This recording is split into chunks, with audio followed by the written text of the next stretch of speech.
بسم اللہ الرحمن الرحیم الحمد للہ رب العالمین وصلی اللہ تعالی علی خیر خلقہ محمد وعلی آلہ واصحابہ اجمعین۔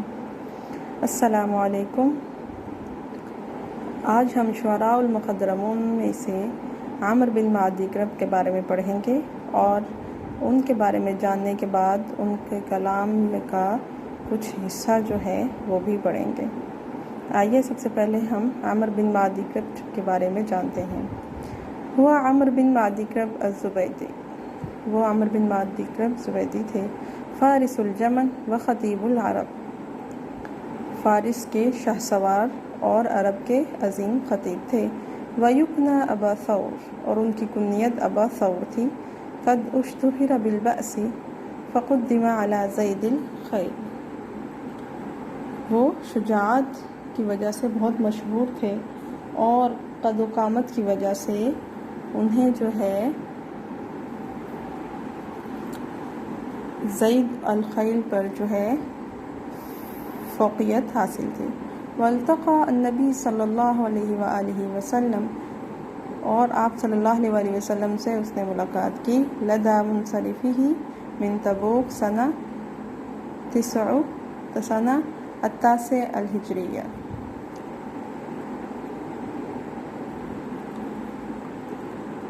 سن 9 ہجری میں یہ تبوک سے واپس آ رہے تھے جب آپ صلی اللہ علیہ وآلہ وسلم، تو وہاں پر اس نے آپ صلی اللہ علیہ وآلہ وسلم سے ملاقات کی۔ فأسلم ہوا وقومہ، اور اس نے اسلام قبول کیا اور اس کی قوم نے بھی۔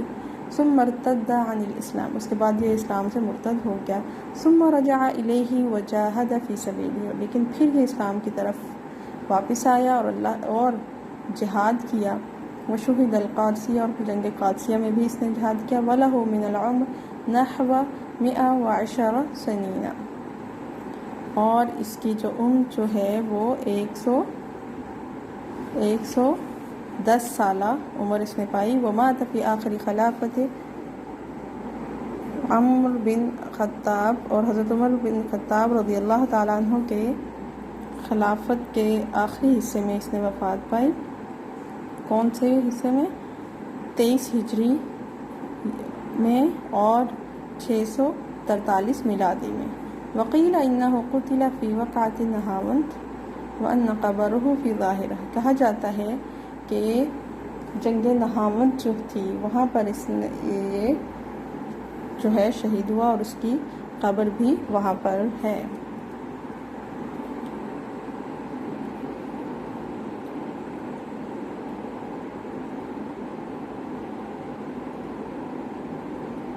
وَلِعَمْرِ بن معدی کرب مقطوعات شعریہ و نثریہ مبثوثہ فی کتب الادب، عمرو بن معدی کرب جو ہے اس کے بہت سے شعری کلام جو ہے ادب کی کتابوں میں بکھرا ہوا ہے۔ وَكَثِيرٌ مَا نَرَاهُ يَتَحَدَّثُ عَن نَفْسِهِ فِي الشِّعْرِ، اور زیادہ تر اس کے اشعار جو ہیں وہ اپنی ذات کے متعلق ہیں۔ عمرو بن معدی کرب جو ہے بدیناً اکولا، اور جو ہے بدیناً اکولا یعنی یہ جو ہے فربا اندام اور بہت ہی فربا اندام شخص تھا۔ وقد روی اخبارہ فی ھذا الباب شیئا کثیرا، اس کے متعلق بہت سی خبریں ہیں۔ ومنها ان عمر بن خطاب رضی اللہ تعالی عنہ فرد له 2000 فقال له یا امیر المؤمنین، تو جو ہے حضرت عمر رضی اللہ تعالیٰ عنہ نے اس کے لیے 2000 درہم مقرر کیے، تو اس نے کیا کہا؟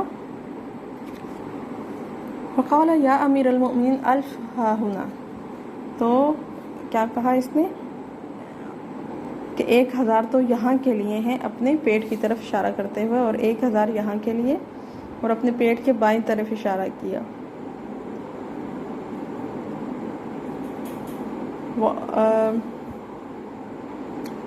وأومى إلى شق بطنه الأيسر فما يكون ها هنا، وأومى إلى وسط بطنه فضحك عمر رضي الله تعالى عنه وزهد 500، تو اس کے بارے میں کہا جاتا ہے کہ یہ بہت زیادہ کھاتا تھا۔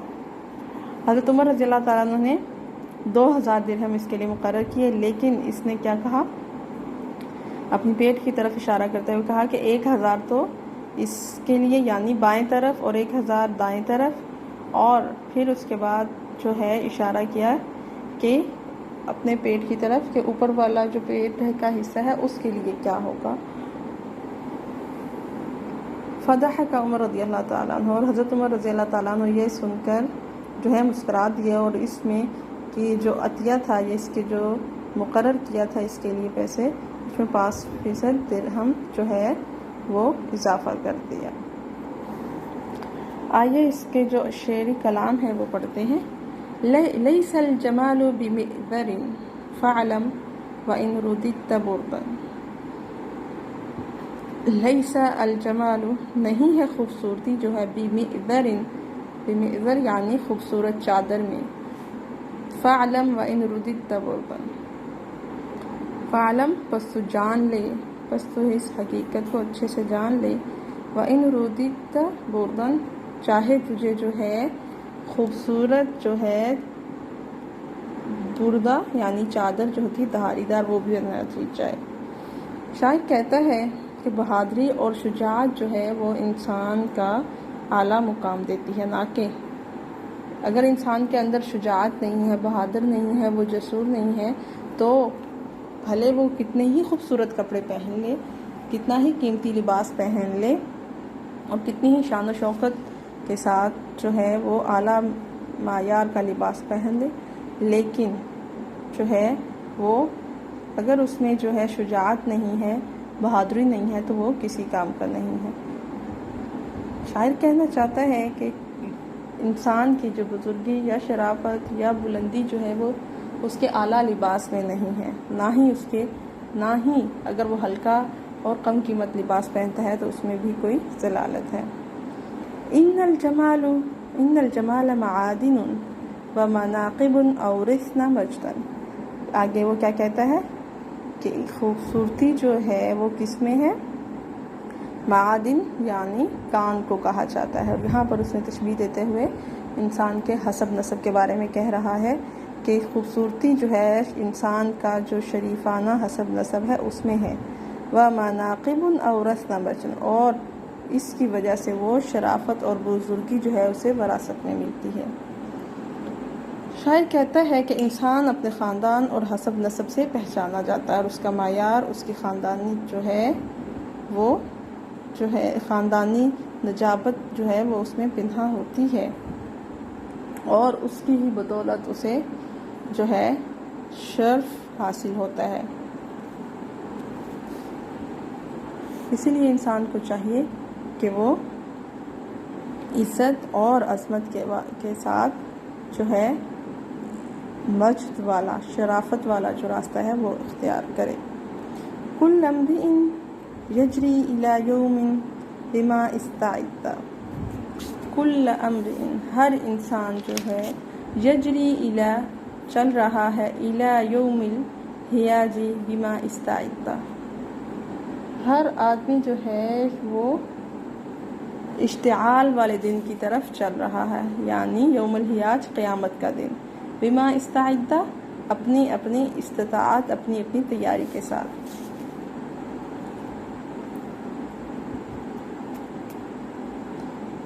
لما رأيت نساءنا يفحصن بالمعزاء شدا، جب میں لما رأيت، آگے شاعر جو ہے ان ابیات میں جو ہے اپنے جو قبیلے کا ایک دفعہ وزٹ کرتا ہے یا جاتا ہے تو وہاں پر وہ خواتین جو ہیں اس کے بارے میں وہ کہتا ہے، لما رأيت نساءنا، جب میں نے دیکھا اپنے قبیلے کی عورتوں کو، یفحصن بالمعزاء شدا، تو وہ کوئی چیز تلاش کر رہی تھیں۔ شاعر کہتا ہے کہ میں جب اس مقام پر دیکھا کہ میرے قبیلے کی عورتیں جو ہیں زمین سے کچھ تلاش کر رہی تھیں، تو میں نے ان سے اس بارے میں پوچھا تو انہوں نے جواب نہیں دیا۔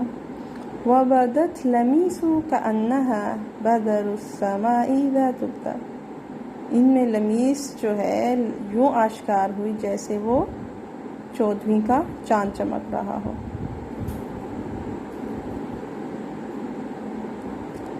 اس اس شعر میں شاعر جو ہے ان خواتین جو وہاں پر کچھ ڈھونڈ رہی تھیں اس میں اپنی محبوبہ جو ہے اس کے بارے میں کہتا ہے کہ ان کے درمیان جو ہے لمیس اس طرح ظاہر ہوئی جیسے 14ویں کا چاند ظاہر ہوا۔ نازلت کبشہم ولم ارى من نزال الکبش بد۔ نازلت کبشہم، میں نے جو ہے ان کبشہم یعنی ان کے جو بہادر جو شخص تھا ان کے قبیلے کا اسے دعوت دی، اور مجھے بہادر کے سامنے آنے کے سوا ولم ارى من نزال الکبش بد، اور میرے پاس جو ہے اس کے سامنے آنے کے سوا کوئی چارہ نہیں تھا۔ شاعر کہتا ہے کہ میں جب ان کے جو ہے بہادر جو ہے ان کے قبیلے کے بہادر شخص کو دیکھا تو میری سمجھ میں کچھ نہیں آیا، تو اور میں نے اسے میدان جو ہے لڑائی والے میدان میں بلانے سے جو ہے وہ تھکا نہیں، بلکہ میں نے اسے دیکھتے ہی اسے دعوت دے دی کہ وہ میرے مقابلے میں آ جائے، کیونکہ اس کے پاس اس کے علاوہ کوئی چارہ نہیں تھا۔ ہم ینظرون دمی، وہ جو ہیں نظر مانتے ہیں میرے خون کی، وَأَنذِرُ إِن لَقِيتُ بِأَنْ أَشَدَّ، اور میں نے بھی نظر مانی ہے کہ میں ان پر حملہ کروں گا جب ان سے ملوں گا۔ شاعر کہتا ہے اپنے دشمن کے بارے میں انہوں نے میرے خون کے بارے میں جو ہے منت مانی ہے، نظر مانی ہے کہ وہ مجھے جو ہے قتل کریں گے، اور میں نے بھی جو ہے یہ نظر مانی ہے کہ جب ان کا مقابلہ کروں گا تو جب بھی میرا ان کے ساتھ سامنا ہوگا تو میں بھی ان کا سر قلم کروں گا۔ کم من اخ لی صالح، کتنے ہی میرے جو ہیں اچھے اور نیک بھائی تھے، بوأتہ بیدی لحدا، اور میں نے جو ہے انہیں اپنی ہاتھوں سے قبر میں اتارا ہے۔ شاعر کہتا ہے کہ وہ موت جو ہے اس شعر میں شاعر کہنا چاہ رہا ہے کہ اس نے اپنے سارے عزیز و اقارب اور اپنے خوبصورت جو ہیں دوست جو ہیں انہیں اس نے اپنے ہاتھوں سے جو ہے زمین میں قبر میں اتارا ہے، اور اسے موت سے اب خوف نہیں آتا۔ ما ان جزعت ولا حلعت، جزعت اور حلعت کا مطلب آہو بکا کرنا، رونا۔ جزع سے مراد جو ہے میں نے آہو بکا نہیں کی، حلعت یعنی میرے حواس باختہ جو ہیں وہ نہیں ہوئے۔ شاعر کہنا چاہ رہا ہے کہ اس نے جو ہے جب اپنے دوستوں اپنے بھائیوں کو جو ہے قبر میں اتارا تو اس نے آہو بکا نہیں کی، نہ ہی اس کے اوسان جو ہے وہ خطا ہوئے۔ ولا يرد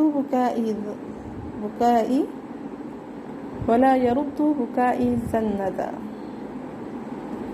اور نہ ہی جو ہے میرا رونا جو ہے وہ میری کلائی کے وار کو روک نہیں سکا۔ اس میں شاعر کہتا ہے کہ ہمارے لیڈر جو ہیں تمام کے تمام اس قدر بہادر، اس قدر نڈر ہیں کہ موت ان کے سامنے جو ہے ان کے چاہنے والوں کو لے جاتی ہے، لیکن وہ جو ہے اس بات سے جو ہیں وہ گھبراتے نہیں ہیں، اور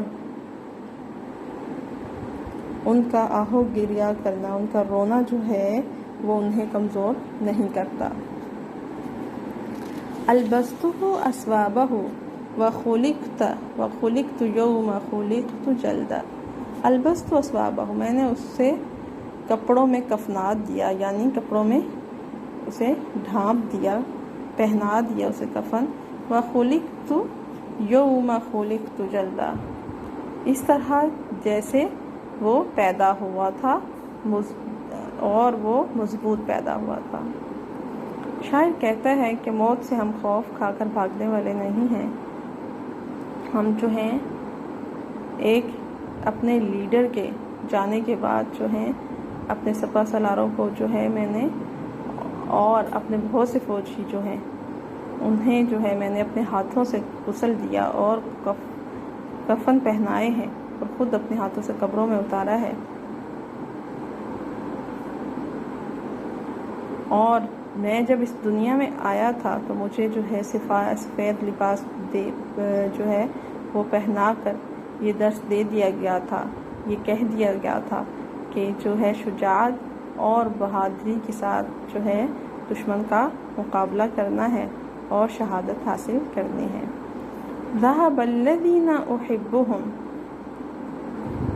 ذهب الذین وہ لوگ چلے گئے ہیں، احبهم جنہیں میں بہت محبت کرتا تھا، وبقیت مثل السیف فردا اور میں جو ہوں اکیلا رہ گیا ہوں جس طرح تلوار جو ہے وہ اکیلی رہ جاتی ہے نیام میں۔ اس میں شاعر کہتا ہے کہ میں موت جو ہے اس سے ڈرنے والا نہیں ہوں، نہ ہی بھاگنے والا ہوں۔ مجھے علم ہے کہ میرے جو ہیں آباء و اجداد، میرے عزیز و اقارب جو ہیں وہ اس راستے پر سب چلے گئے اور میں اکیلا بالکل تنہا رہ گیا ہوں، بالکل اسی طرح جیسے میری تلوار جو ہے نیام میں اکیلی ہوتی ہے۔ اسی کے ساتھ آج کا ہمارا یہ والا جو ہے عمر بن معد کے اشعار کمپلیٹ ہوئے۔ انشاءاللہ نیکسٹ جو ہے اس میں ہم عصر العباسی جو ہے اس کا آغاز کریں گے۔ تب تک کے لیے اللہ حافظ۔ اللہ تعالی ہم سب کو آسانیاں عطا فرمائے۔